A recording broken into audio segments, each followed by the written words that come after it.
Hello friends, तो आइए आज मैं अपने वीडियो में बताती हूँ कि क्रिस्पी पकौड़ी कैसे बना सकते हैं आप, जो मार्केट में मिलता है। बहुत ही क्रिस्पी होता है। तो कुछ ऐसा छोटा सा ट्रिक है जिसको अपनाने से बहुत ही क्रिस्पी बनता है ये पकौड़ी, और इसमें ज़्यादा कुछ हम नहीं डालेंगे। तो इस वीडियो को पूरा ज़रूर देखिएगा, ज़्यादा लंबा वीडियो नहीं है, स्किप ना कीजिएगा। चलिए देने करके स्टार्ट करते हैं। तो सबसे पहले 2 प्याज लिए हम।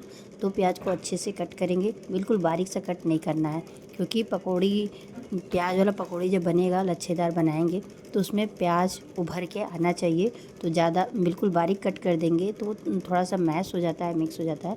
तो जैसे हम कट किए हैं वैसे आप भी कट कीजिएगा।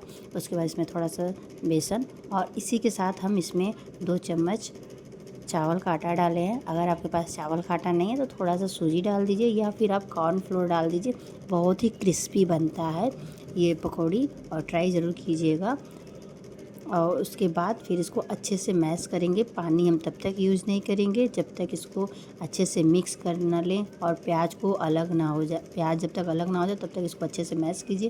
तो देखिए इसमें पानी की ज़रूरत नहीं पड़ी है, थोड़ा सा पानी हम इसमें डाल देंगे, जिससे कि थोड़ा सा ये सॉफ्ट हो जाए।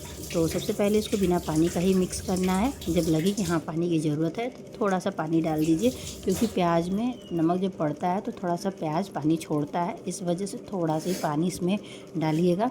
और उसके बाद इसको फ्राई कीजिए। तो चलिए गैस पे कढ़ाई रख दी है, कढ़ाई गर्म हो गया, उसमें रिफाइन ऑयल तेल डाले हैं।